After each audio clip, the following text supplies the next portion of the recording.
बद्रीनाथ राष्ट्रीय राजमार्ग हुआ बंद। बारिश के चलते पहाड़ी से मलबा आने से मार्ग सील। रास्ता बंद होने से दोनों ओर लगी वाहनों की लंबी कतार।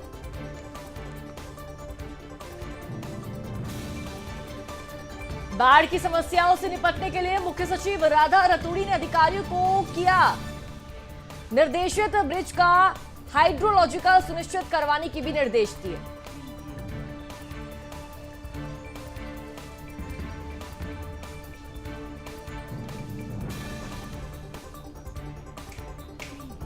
मसूरी में नगर निकाय चुनाव की तैयारी शुरू। चुनाव की तैयारियों को लेकर बीजेपी कार्यकर्ताओं के साथ बैठक हुई आयोजित। बैठक में कई अहम मुद्दों पर हुआ विचार विमर्श।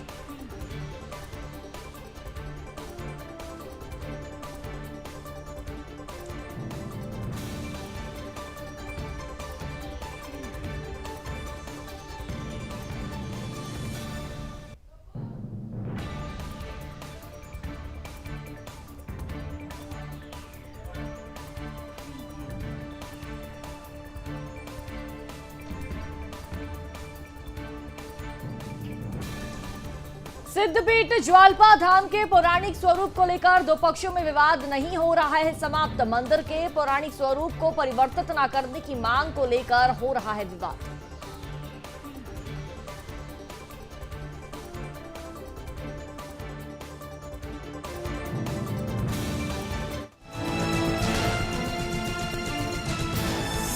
आप देख रहे हैं सुदर्शन न्यूज। नमस्कार, सुदर्शन न्यूज पर अपना उत्तराखंड देख रहे हैं आप। मैं हूं आपके साथ दिव्या सिंह और मेरे साथ है मेरी सहयोगी। नमस्कार, मैं हूं आपके साथ शिखा राणा। चलिए खबरों की शुरुआत करते हैं और बुलेटिन की शुरुआत बड़ी खबर के साथ करेंगे। बड़ी जानकारी आपको दे दें कि बद्रीनाथ राष्ट्रीय राजमार्ग का मार्ग हुआ बंद। बारिश के चलते पहाड़ी से मलबे आने से मार्ग पूरी तरह से सील हो गया है। रास्ता बंद होने से दोनों ओर लगी वाहनों की लंबी कतार। जेसीबी के जरिए मलबा हटाने का कार्य लगातार जारी है। ये बड़ी जानकारी हम आप तक पहुंचा रहे हैं, जहां पर बारिश और आंधी तूफान की वजह से राष्ट्रीय राजमार्ग पूरी तरह से सील हो गया है, जिसकी वजह से जो वाहनों की कतार है वो लंबी लंबी कतार दोनों ओर लगी हुई है।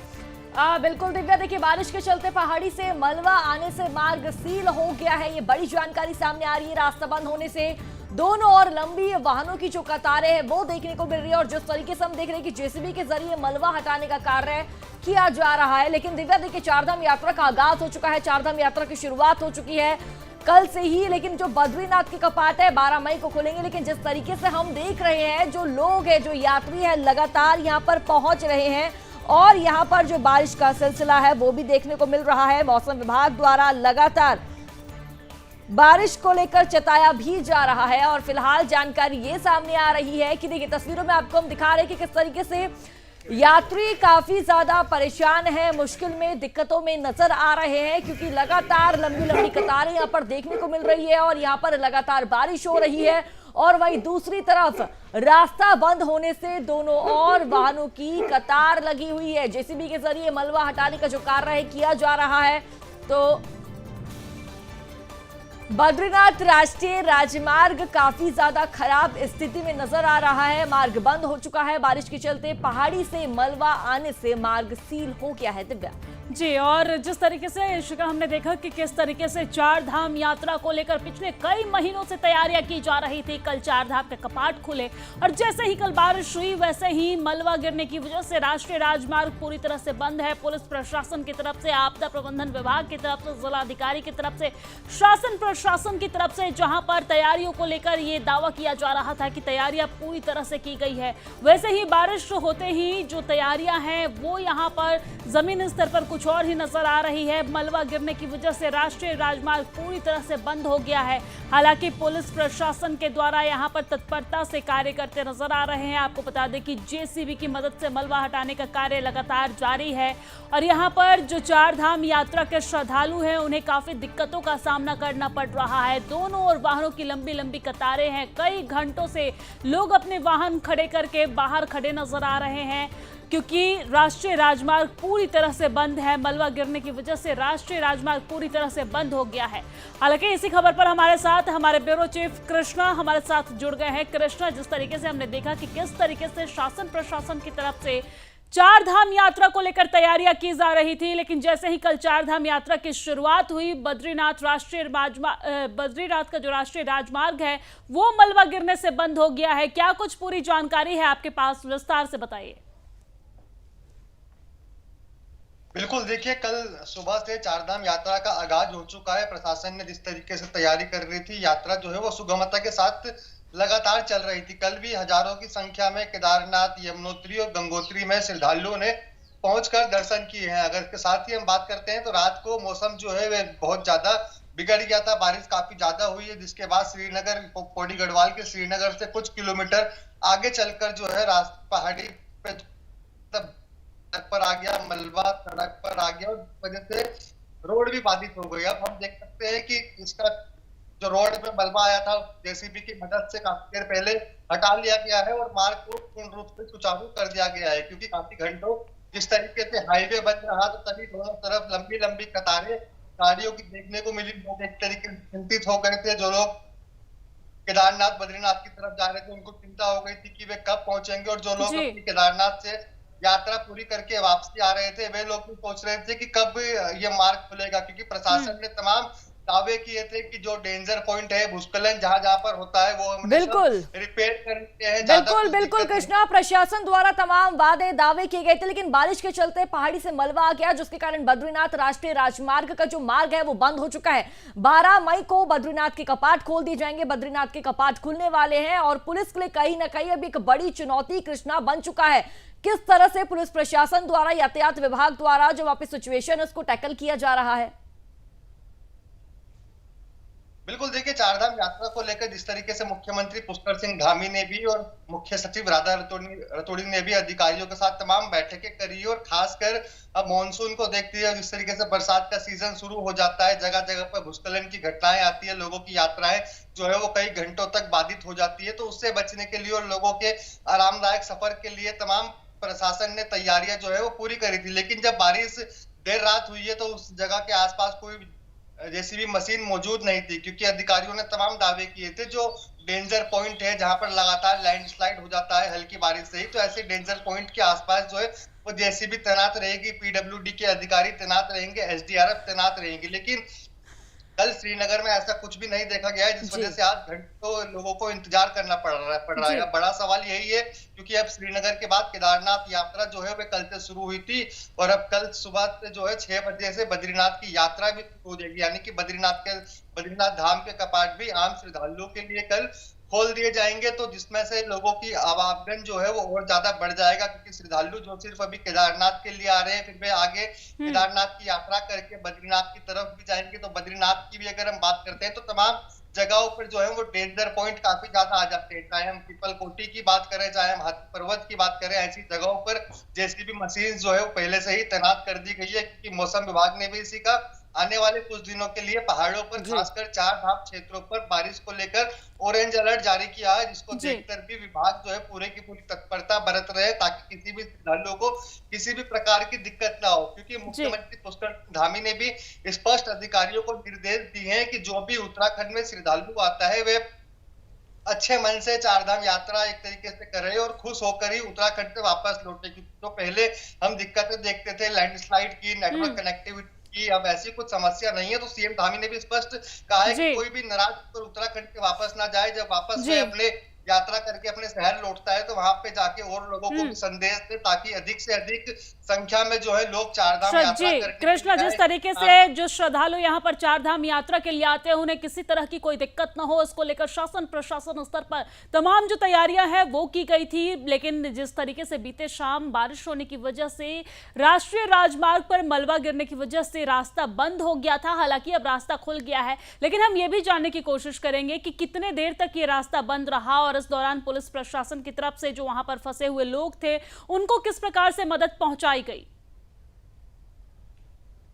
बिल्कुल देखिए, आज सुबह ही ये रास्ता बंद हुआ था, जिसको लगभग 11 बजे के बाद ये रास्ते से जो मलबा हटाकर साफ कर दिया गया। इस दौरान काफी दोनों तरफ जो है वो लंबी-लंबी गाड़ियों की कतारें लग गई थी। लोग एक तरीके से चिंतित हो गए थे, कब एक तरीके से रास्ता खुलेगा। लेकिन उत्तराखंड की मित्र पुलिस जो है, वे ग्राउंड जीरो पर मौजूद है। तस्वीरों में भी आप देख सकते होंगे कि किस तरीके से वाहनों की लंबी कतारें लगी हुई और पुलिस चेक पोस्ट पर मौजूद थे। वे वाहनों को एक तरीके से लाइन कतारों में लगा रहे थे, ताकि अगर जब ये लाइन खुल जाती है, यातायात सुचारू हो जाता है, तो एक तरीके से ट्रैफिक की समस्या ना हो। तो इससे बचने के लिए पुलिस प्रशासन जो है वो एकदम अलर्ट दिखा और यात्रियों को भी वे लगातार समझाते रहे कि जेसीबी मशीन से जो है वो मलबा साफ किया जा रहा है। कुछ देर में मलबा हटाकर रास्ते को दोबारा खोल दिया जाएगा। अब दोबारा खोल दिया गया है रास्ता, यात्रा दोबारा शुरू हो चुकी है केदारनाथ की। और लोग आज से बद्रीनाथ भी जाना एक तरीके से उन्होंने शुरू कर दिया है, क्योंकि कल सुबह 6 बजे से ही बद्रीनाथ धाम के कपाट भी आम श्रद्धालुओं के लिए पूजा अर्चना करने के बाद खोल दिए जाएंगे। तो प्रशासन के लिए डबल चुनौती हो जाती है आज के बाद, क्योंकि केदारनाथ और बद्रीनाथ की यात्रा जो है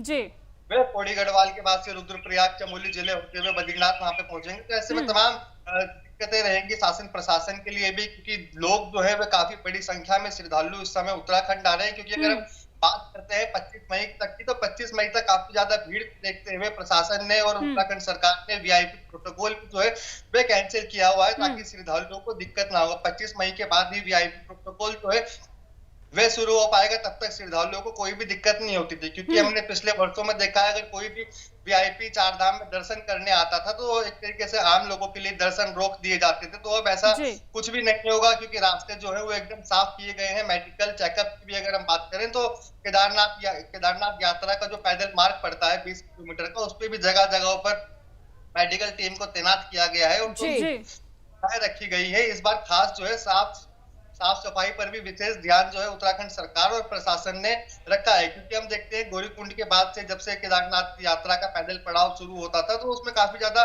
गंदगी भी यात्रियों को श्रद्धालुओं को देखने के लिए मिलती थी, जिस पर इस बार विशेष फोकस सफाई व्यवस्था को लेकर किया गया है, मेडिकल टीम को लेकर किया गया है। क्योंकि केदारनाथ में जब ऊपर लोग पहुंचते हैं, कृष्णा, जिस तरीके से आप बता रहे हैं कि मेडिकल की यहाँ पर जो तमाम व्यवस्थाएं हैं वो की गई है, हेल्थ एटीएम लगाया गया है, जगह जगह पे जो चिकित्सक की टीम है वो मौजूद रहेगी, साफ सफाई को लेकर भी विशेष व्यवस्था की गई है। लेकिन हम ये भी समझने की कोशिश करेंगे, क्योंकि बरसात के दिन में पहाड़ी जगहों पर मलबा गिरने की जो समस्या है ये आम बात है, हर साल इस तरह की तस्वीरें देखने को मिलती है। और रिकॉर्ड तो श्रद्धालु जो है वो चार धाम यात्रा के लिए पहुंचते हैं। तो इस तरह की स्थिति से निपटने के लिए आपदा प्रबंधन विभाग किस तरीके से तैयार है? आपदा प्रबंधन विभाग की तरफ से क्या क्या व्यवस्थाएं यहां पर की गई है? बिल्कुल देखिए, बरसात के सीजन में चारधाम यात्रा में काफी ज्यादा श्रद्धालु आते हैं। और बरसात में खासकर अगर हम पहाड़ी क्षेत्र की बात करें, तो वहां पे रास्ते जो है वे खुलने और बंद होने का सिलसिला लगातार जारी रहता है। इस बीच आपदा विभाग भी जो है वो पहले से ही अलर्ट मोड पर बैठा हुआ है, और उन्होंने साफ कहा है कि इस बार जहां पे भी एक तरीके से जहां पे कठिनाई आती है, वहां पे हमारी टीम जो है वो पूरे समय रहकर लोगों की मदद करेगी। चाहे हम बात करें यमुनोत्री, गंगोत्री की, चाहे हम बात करें केदारनाथ और बद्रीनाथ की। तो ऐसी जगहों पर एसडीआरएफ के जवान भी जो है वो जगह जगह पर तैनात है, आपदा प्रबंधन के जवान भी जो है तैनात है, ताकि किसी भी श्रद्धालुओं को किसी भी प्रकार की समस्या न हो। क्योंकि लगातार मुख्यमंत्री पुष्कर सिंह धामी भी बैठक कर चुके हैं, मुख्य सचिव राधा रतूड़ी भी बैठक कर चुकी है सभी विभागों के साथ, और सभी ने कहा है कि आपसी कोऑर्डिनेशन बना के रखें, ताकि किसी बिल्कुल कृष्णा, चारधाम यात्रा को लेकर धामी सरकार, पुलिस प्रशासन काफी ज्यादा एक्टिव है, सतर्क है, और तमाम तरह की जो मुसीबतें आ रही है, दिक्कतें आ रही है, उनसे निपटने के लिए भी धामी सरकार द्वारा प्लान है। धामी सरकार के पास प्लान है, लगातार उसको लेकर उसके तहत कार्य किए जा रहा है। कृष्णा, बहुत बहुत शुक्रिया तमाम महत्वपूर्ण जानकारी हम तक साझा करने के लिए। चलिए अब रुक करेंगे अगली जानकारी की तरफ। तो देखिए, मानसून में चंद्रभागा नदी में मलबा जमा होने के कारण आसपास के क्षेत्रों में बाढ़ की संभावनाओं के समाधान के दृष्टिगत मुख्य सचिव राधा रतूड़ी ने रेल विकास निगम लिमिटेड को चंद्रभागा नदी के मार्ग के चैनलाइजेशन की सैद्धांतिक सहमति देते हुए इस पर तत्काल कार्रवाई के निर्देश दिए हैं। मुख्य सचिव राधा रतूड़ी ने चंद्रभागा पर बने ब्रिज की सुरक्षा के दृष्टिगत RVNL, सिंचाई, लोक निर्माण तथा वन विभाग की संयुक्त टीमों द्वारा सर्वेक्षण के निर्देश भी दिए हैं। उन्होंने स्पष्ट किया है कि नदी के मार्गों के चैनलाइजेशन के साथ साथ इस पर बने पुल के फाउंडेशन की सुरक्षा अनिवार्यतः सुनिश्चित की जाए। सीएस ने ब्रिज के हाइड्रोलॉजिकल सर्वे और साथ ही साथ IT रुड़की के सुनिश्चित करवाने के निर्देश भी उन्होंने दिए हैं। आपको बता दें कि सचिवालय में चंद्रभागा पुल के चैनलाइजेशन से संबंधित बैठक में आरवीएनएल के अधिकारियों ने जानकारी देते हुए चंद्रभागा नदी में वर्षों से निरंतर सिल्ट आदि जमा हो रहा है, ये तमाम बातें कही गई है, जिससे नदी के किनारे की ढलान तथा एकमात्र अप्रोच रोड को भी नुकसान हो रहा है। इसी के साथ नदी में मलबा जमा होने से एनएच रोड ब्रिज को भी क्षति हो सकती है और चंद्रभागा नदी के बाएं किनारे पर बसे गांव ढालवाला कॉलोनी में बाढ़ की संभावना भी बन जाती है। इसके अलावा सड़क और आवासों की सुरक्षा के मद्देनजर भी इस मामले को भी गंभीरता से लेते हुए मुख्य सचिव राधा रतूड़ी ने तत्काल आरवीएनएल को अस्थायी व्यवस्था के रूप में चैनलाइजेशन की सहमति देने के साथ ही इनके स्थानीय समाधान के भी निर्देश दिए हैं।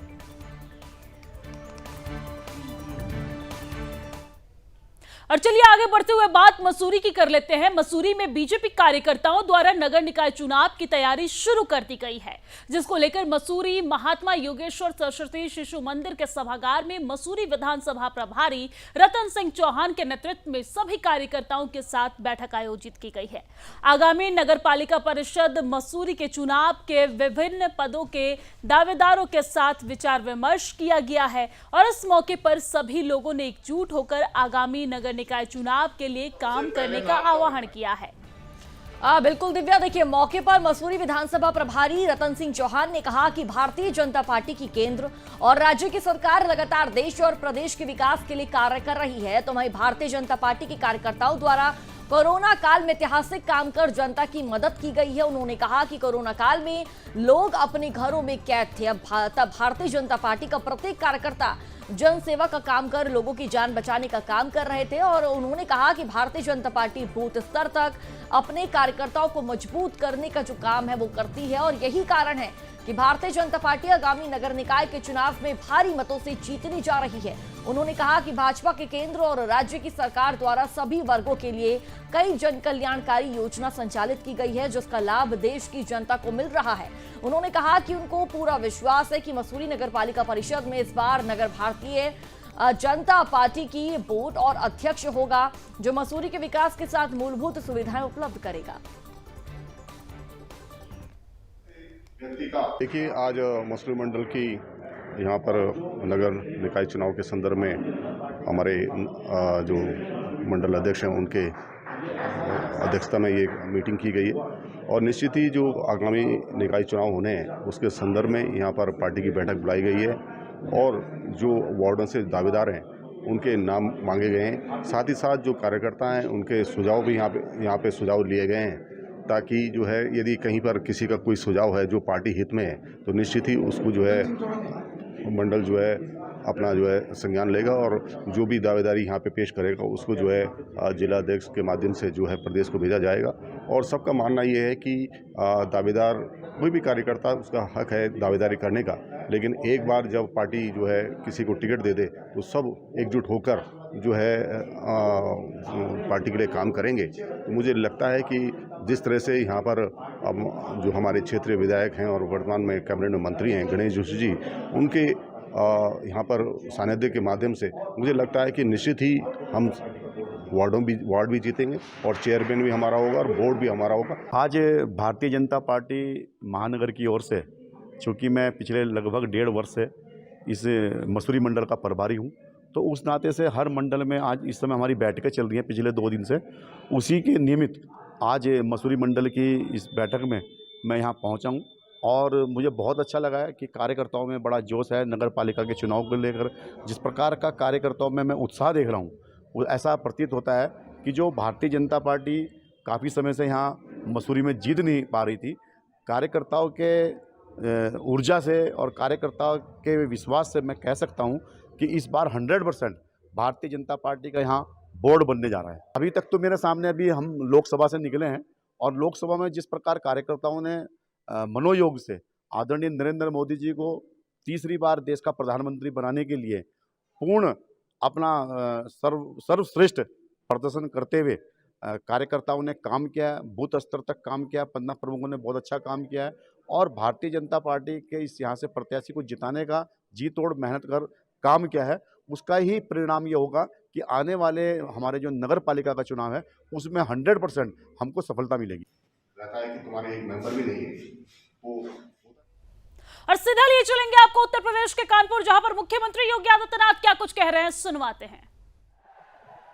इस नए भारत की इस ताकत का एहसास आज दुनिया कर रही है और इसलिए बहनों और भाइयों, आज जब दुनिया के अंदर हमारा सम्मान बढ़ा है, सीमाएं सुरक्षित हुई हैं, विकास के नए नए कार्य हो रहे हैं और कानपुर को तो क्या कहना, हाईवे भी, एक्सप्रेसवे से भी और मेट्रो की सुविधा के साथ साथ डिफेंस कॉरिडोर की सुविधा भी आपको यहां प्राप्त हुई है। नमामि गंगे के क्षेत्र में जो कार्य किया गया है उसका लाभ कानपुर को सर्वाधिक प्राप्त हुआ है। अब हम भी कह सकते हैं कि हमारी विरासत की प्रतीक मां गंगा अविरल है, निर्मल है। कानपुर के सीसा मऊ में और जाज मऊ में गंगा की धारा को अविरल और निर्मल करने में भारतीय जनता पार्टी की सरकार ने सफलता प्राप्त की है। बहनों और भाइयों, आज IIT, IIM, AIIMS, IIIT, NIT और हर घर नल की जैसी योजनाएं भी देश के अंदर लागू हो रही हैं और गरीब कल्याणकारी योजनाओं की तो कोई गिनती ही नहीं। देश के अंदर 80 करोड़ लोग फ्री में राशन की सुविधा का लाभ प्राप्त कर रहे हैं। 50 करोड़ लोगों के जनधन अकाउंट, 60 करोड़ लोगों को आयुष्मान भारत की सुविधा और बहनों और भाइयों, केवल यही नहीं, अन्नदाता किसान के लिए किसान सम्मान निधि है, हर गरीब के घर में शौचालय का निर्माण हुआ है, स्वस्थ ईंधन के रूप में LPG के सिलेंडर 10 करोड़ परिवारों को मिले हैं तो 4 करोड़ लोगों को घर भी मिले हैं। बहनों और भाइयों, विकास और गरीब कल्याण के साथ साथ स्वतंत्र भारत की पहली सरकार है जिसने बिना रुके, बिना डिगे, बिना थके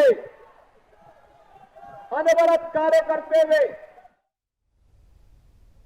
तो पौड़ी जिले के सिद्धपीठ मां ज्वाल्पा देवी के पौराणिक स्वरूप को लेकर दो पक्षों में छिड़ा विवाद शांत होने का नाम नहीं ले रहा। दरअसल अक्षय तृतीया के अवसर पर सिद्धपीठ मां ज्वाल्पा देवी मंदिर में ब्रह्मा स्वरूप के सौंदर्यीकरण के लिए भारी सुरक्षा व्यवस्था के बीच भूमि पूजन किया गया। इस दौरान सांसद तीरथ सिंह रावत ने भी कार्यक्रम में शिरकत की।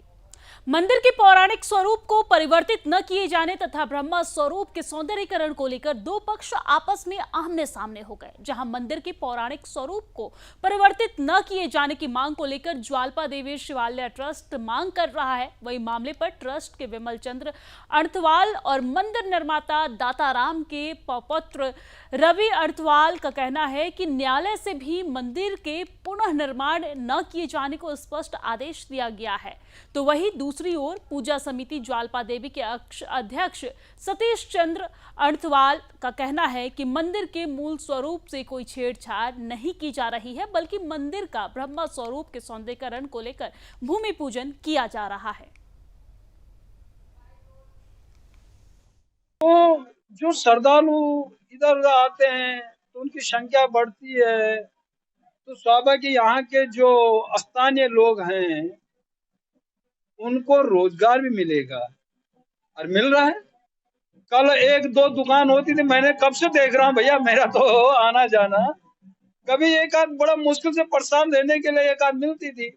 आज वही दुकानें बढ़ बढ़ करके 10 और 12, कौन लोग हैं, लोकल है ना, यही स्थानीय है ना, रोजगार मिला है ना।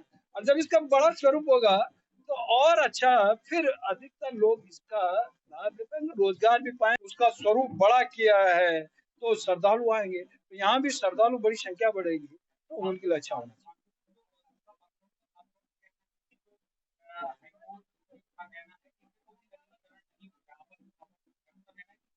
देखिए, मेरा पक्ष विपक्ष मेरे सामने कुछ है ही नहीं।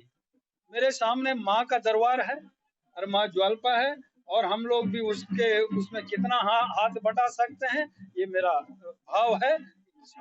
ज्वारपति के पीछे जो लोग पड़े हैं, मैं ये नहीं चाहती, मैं ये सोच रही हूँ कि जो मन जैसा हमारा मंदिर है वैसा ही रहेगा, इसमें कोई छेड़खानी नहीं होगी। ये तो भाई मैं भी नहीं जानती कि ये लोग कौन है, ये लोग हैं कि क्या है। मैं यही चाहती हूँ कि ये मंदिर वैसा ही रहेगा जैसा था, जैसे हमारे मेरे बाप दादाओं के बीच पहले से रहा है वैसे ही रहेगा। जो भी उन्होंने पुलिस प्रशासन बुला रखी थी वो बिल्कुल अच्छा नहीं लगा। क्यों बुलाया पुलिस प्रशासन की, क्या जरूरत थी मंदिर में? हमें तो कोई खतरा नहीं होता, हम तो रात को भी आ जाते हैं। मंदिर में कोई खतरा होता, पुलिस की जरूरत पड़ती है मंदिर में? कोई नेता की जरूरत पड़ती है मंदिर में? कोई नेता की जरूरत नहीं पड़ती मंदिर में, कोई भी आ सकता है मंदिर में। ऐसे नहीं कि तुम पुलिस प्रशासन लेके आओ और हम डर जाएंगे। यही चाहते हैं कि वो मंदिर को न तोड़े, जैसा है वैसे ही रहेगा। यही है कि मंदिर जैसा है वैसे ही रहेगा, बाहर भी नहीं बनेगा, जो कोर्ट से लिखित हो रखा है। यूपी के श्रावस्ती में उत्तराखंड के मुख्यमंत्री पुष्कर सिंह धामी मौजूद है, जनसम्मेलन को संबोधित कर रहे, क्या कुछ कह रहे सुनिए। मिश्रा जी भारतीय जनता पार्टी के श्रावस्ती जिले के जिला अध्यक्ष, हमारे पुराने साथी श्री उदय प्रकाश त्रिपाठी जी, बलरामपुर जिले के जिला अध्यक्ष श्री प्रदीप सिंह जी, युवा मोर्चा के जिला अध्यक्ष भाई हरिओम तिवारी जी, युवा मोर्चा बलरामपुर के अध्यक्ष श्री संदीप वर्मा जी, कोषाध्यक्ष माननीय श्री अमरजीत मिश्रा जी और श्रावस्ती क्षेत्र के श्रावस्ती विधानसभा के लोकप्रिय विधायक और मेरे साथ लखनऊ विश्वविद्यालय में जिन्होंने शिक्षा ग्रहण की है भाई रामखैरन पांडे जी, माननीय विधायक बलरामपुर सदर श्री पलटूराम जी, जिला पंचायत अध्यक्ष बलरामपुर तुलसी आरती तिवारी जी, लोकसभा प्रभारी और हमारे विद्यार्थी परिषद के कालखंड के साथी श्री अवधेश श्रीवास्तव जी, जिनका बाल्यकाल में हम सब लोगों ने साथ साथ विद्यार्थी परिषद में काम किया और आपके घर भी बाराबंकी जाने का मुझे शुभ अवसर प्राप्त हुआ था। लोकसभा के संयोजक श्री शंकर दयाल पांडे जी, लोकसभा प्रवासी युवा मोर्चा श्री शिवम सिंह जी, जिला महामंत्री और इस कार्यक्रम के। और यूपी के श्रावस्ती से उत्तराखंड के मुख्यमंत्री पुष्कर सिंह धामी को सुन रहे थे आप। इस बुलेटिन में फिलहाल के लिए इतना ही। मुझे यानी कि दिव्या सिंह और मेरी सहयोगी इशिका राणा को दीजिए अनुमति। जय हिंद।